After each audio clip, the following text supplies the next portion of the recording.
Hi, I'm reading Why the Church of the Nazarene Should Be Fully LGBTQ plus Affirming. I'm in the Ally section of the book, chapter 55, Be Like Jesus by Lisa Ponczoch. I think it's Ponczoch. It's Ponczoch, spelled like that anyway. Sorry if I've butchered your name. The chapter description reads, if the Church of the Nazarene would look in a mirror, would it see the face of Christ or the face of a Pharisee? The chapter continues. Labels. We all love labels. It's easy to have them, to apply them, and to use them. It is an easy form of identification in good ways or in bad ways. Our youngest son, Caleb, had a favorite shirt that he used to wear in high school. It was a red t-shirt with 3 statements, with 3 stick figures reading vertically. The 3 statements were, Satan is bad, Jesus is good, be like Jesus. Simple statements. Strong message.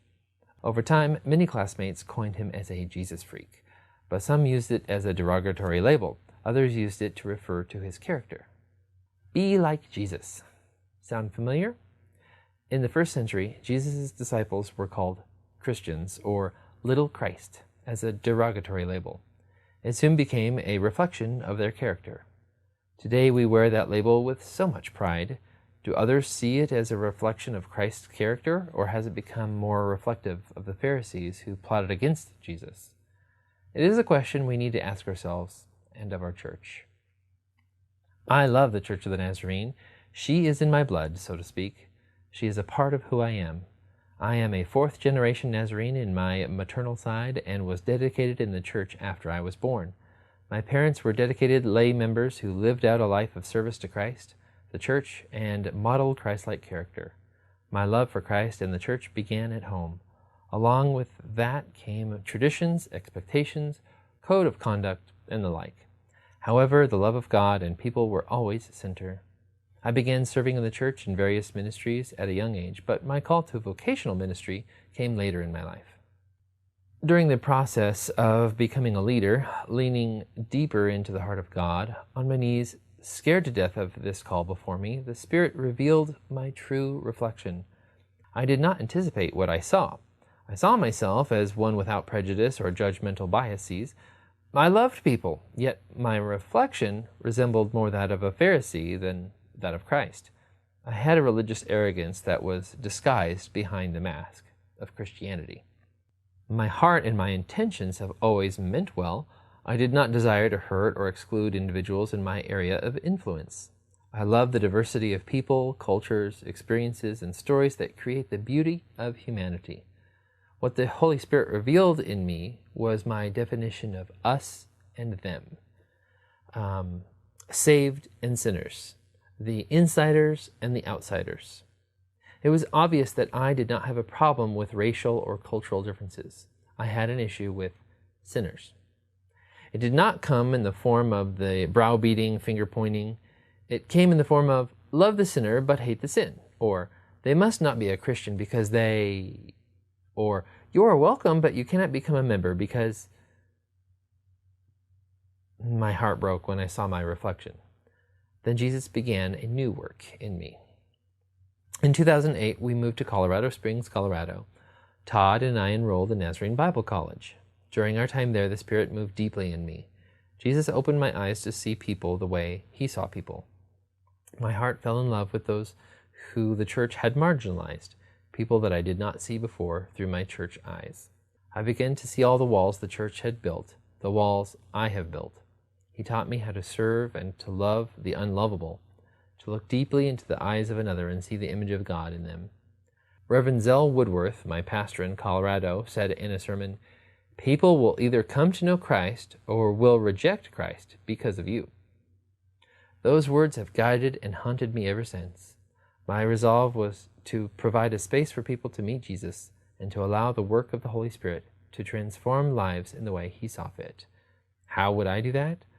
Be quiet, hear, look, listen, tear down or cut anything that stands in the way of relationship. Respect. Bring dignity and value to an individual. Do not judge or condemn, but love. Love unconditionally. The Pharisees loved their system more than they loved the individual.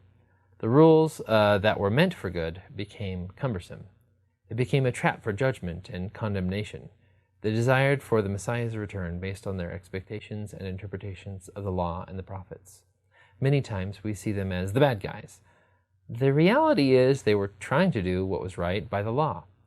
In their blindness, they missed seeing the Messiah and what the Messiah was trying to show them. I pray that we, the people of God, do not fall into the same trap. I believe that the Church of the Nazarene has great leaders, ordained by God and have a heart for people. I strongly believe the Church of the Nazarene is made up of many great churches with pastors who led with a heart of Christ. But we still need to ask ourselves, who do we see when we look in the mirror? Do we like what we see? As a pastor, I am to lead by example. We ask the question, if our church would cease to exist, what hole would we leave in our community? Who would miss us? God answered that question for us. The youth in our community, the ones that didn't fit into the church molds, they were the kids that had colorful language, smelled of marijuana, and wrestled with their sexual identity. These kids stretched our comfortable congregation, our church folk. We loved them. We became their church. They invited their friends. We became known as the church that was not all about God, a phrase coined by one of our teens. By this she meant that we did not cram God down their throats with condemnation. We loved and accepted them just as they were. They felt safe. They felt safe enough to ask the hard questions, safe enough to break down in my office, asking me if they were condemned to hell because they were attracted to the same sex, safe enough to ask if homosexuality is a sin because they were gay, safe enough for the same two girls to cry in my arms as we grieved the loss of one of our own to suicide and another to an overdose. They felt safe enough to be who they were with no condemnation. Can we say that about our denomination? As the Church of the Nazarene, have we provided a place for anyone and everyone to feel safe, to be who they are, to feel safe enough to call us their church, to invite their friends? We need to take time to look in the mirror and ask, what do we see? It begins with me. As a pastor, I am responsible for tending to the care of those entrusted to me. Do we see the face of Christ or of a Pharisee? What do others see in us? As a denomination, we need to do the same and ask, what do we see? Jesus is good. Be like Jesus. Reverend Lisa Ponczoch is an ordained elder in the Church of the Nazarene and co-pastors with her husband, Todd.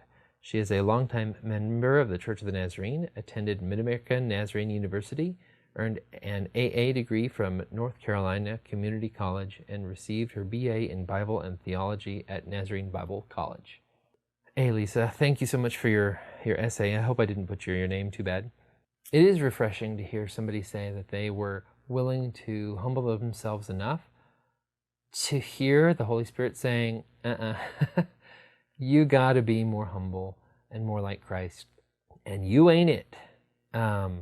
And be willing to change, like all of those things. That takes a lot, and that shows that you have a soft and moldable character, and one that will soon look like Jesus.